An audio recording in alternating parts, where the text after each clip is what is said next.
To teach you tense. Tense English में सबसे important concept है। अगर आप टेंस नहीं सीखते हैं तो आप इंग्लिश स्पीकिंग प्रॉपरली नहीं कर सकते हैं। तो let's start the video. Video start करने से पहले आपसे एक रिक्वेस्ट है, अगर आप मेरे चैनल पे नए हो या फिर आपने सब्सक्राइब नहीं किया है तो प्लीज आप मेरे चैनल को सब्सक्राइब कर लें और अपकमिंग वीडियोस के लिए, और आप बेल आइकन जरूर प्रेस करें। So let's start the video. Tense, what do you know about tense? Tense का क्या मतलब होता है? टेंस का सिंपल सा मीनिंग होता है time. Tense indicates time, time को इंडिकेट करता है टेंस। अब टाइम किस तरह से इंडिकेट करता है, देखिए टेंस की जो सिंपल सी डेफिनेशन है, देखिए a tense is a form taken by a verb to indicate the time of action. देखिए टेंस का क्या मीनिंग होता है?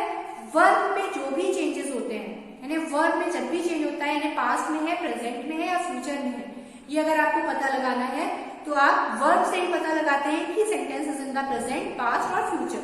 तो ये इंपॉर्टेंट होता है वर्ब के एक्शन से। वर्ब में जो भी एक्शन हो रहा है वो प्रेजेंट में हो रहा है, पास्ट में हो रहा है या फिर फ्यूचर में हो रहा है, इससे आप जानते हैं।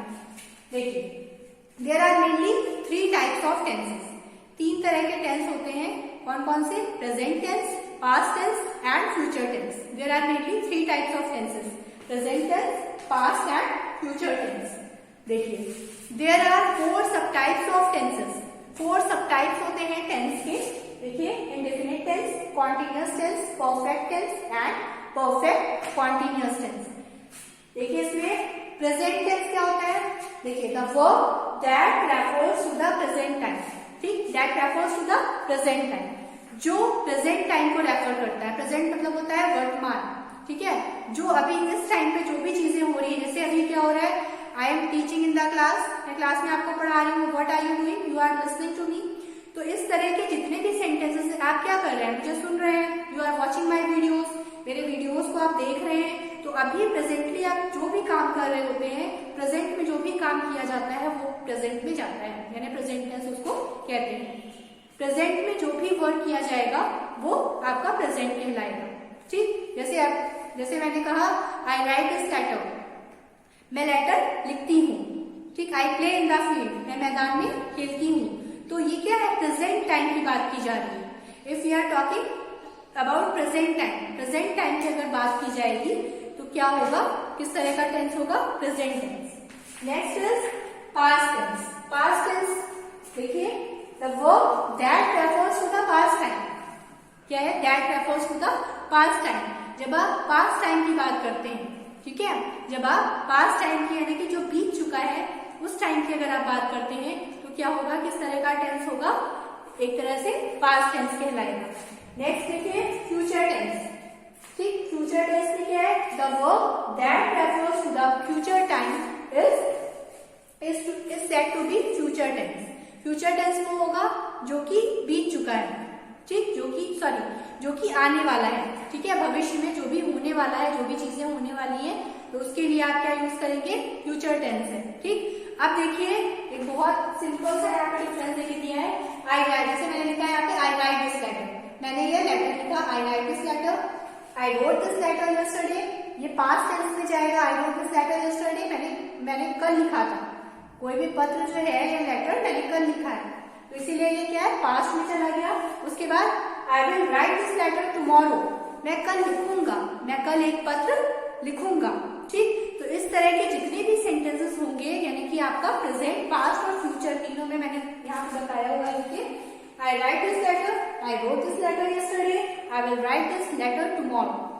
ठीक, तो ये आपका डिफरेंस है, यानी कि प्रेजेंट टेंस में प्रेजेंट में जो भी काम हो रहा है, पास्ट में जो भी काम हो रहा है या फ्यूचर में जो भी काम हो रहा है, उन सारे सेंटेंसेस को इस तरह से आप लिखते हैं। जैसे आपका अभी जैसे एक सेंटेंस है I am teaching in the class, ये क्या है? प्रेजेंट में। I was teaching in the class yesterday, ठीक है, मैं कल पढ़ा रही थी, ठीक है, कल की बात की जा रही है। I will teach you tomorrow, मैं आपको कल पढ़ाऊंगी। तो ये तीनों सेंटेंस क्या? Present, past and future indicate कर रहे हैं। Present time, past time and future time को इंडिकेट किया जाता है। तो ये आपके हो गए टेंसेस। जो टाइप्स है, देखिए 4 टाइप्स यहाँ पे दिए, इंडेफिनिट, कॉन्टिन्यूअस, परफेक्ट और परफेक्ट कॉन्टिन्यूअस। अब देखिए इंडेफिनिट का जो देखिए इंडेफिनिट है तो प्रेजेंट इंडेफिनिट होगा, पास्ट इंडेफिनिट होगा, फ्यूचर इंडेफिनिट होगा। ठीक, तो ये तीनों ही इंडेफिनिट में जाएंगे। तो इस तरह से ये आपके टाइप्स डिवाइड किए गए हैं। अब देखिए इसमें सबसे इंपॉर्टेंट आप एक कॉन्सेप्ट इसमें देख रहे होंगे, सब जगहों पे वर्ब लिखा हुआ है। ठीक है, जितने भी आपके डेफिनेशन आई है सब में वर्ब लिखा हुआ है, क्योंकि सबसे ज्यादा इफेक्ट अगर टेंस में किसी चीज पे पड़ता है तो वो होता है वर्ब। ठीक, मेन इंपॉर्टेंट थिंग जो है ये वर्ब, जो भी एक्शन हो रहा है उस पे ही इफेक्ट, सबसे मेन इफेक्ट जो है प्रेजेंट, पास्ट और फ्यूचर का वर्ब पे पड़ता है। टेंस जानने से पहले आपको ये सबसे इंपॉर्टेंट कॉन्सेप्ट होगा कि सब्जेक्ट क्या है, क्या किसको कहते हैं, वर्ब किसको कहते हैं और ऑब्जेक्ट किसको कहते हैं। अगर आपको सब्जेक्ट, वर्ब एंड ऑब्जेक्ट की नॉलेज नहीं है तो आप सेंटेंस मेकिंग नहीं कर पाएंगे। तो सबसे पहले क्या होता है, सब्जेक्ट। सब्जेक्ट कौन होता है? सब्जेक्ट वो होता है हु इज डूइंग एक्शन, जो कि काम कर रहा है, हु इज डूइंग एक्शन। जैसे यहाँ पे देखिए जॉन इज प्लेइंग, जॉन क्या कर रहा है, खेल रहा है। तो जॉन क्या हो गया, जॉन के बारे में बात की जा रही है। किसके बारे में बात की जा रही है, जॉन के बारे में। तो जॉन क्या हो गया यहाँ पे, सब्जेक्ट। जॉन क्या है, सब्जेक्ट है। तो यहाँ पे क्या है, जिसके बारे में भी बात की जा रही है। ठीक, जिस भी पर्सन के बारे में we are talking about the person, that main person जो होता है जिसके बारे में आप बात करते हैं, वो क्या हो गया, सब्जेक्ट।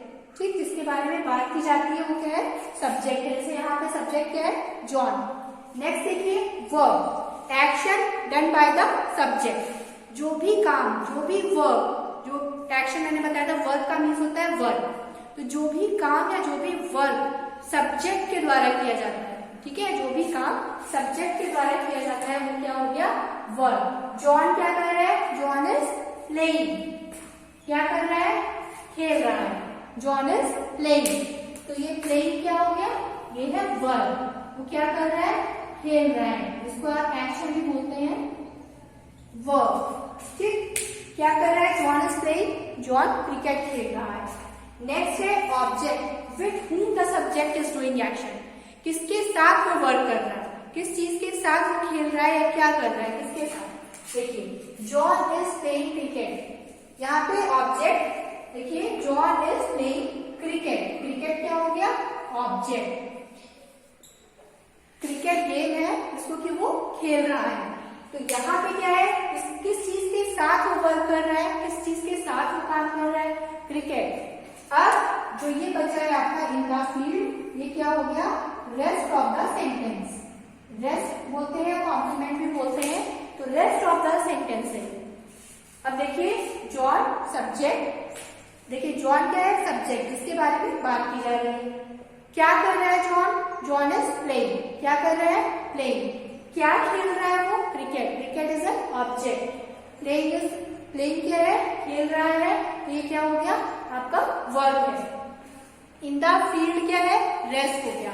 तो ये आपका सेंटेंस है। इसी तरह से सेंटेंसेस मेकिंग की जाती है।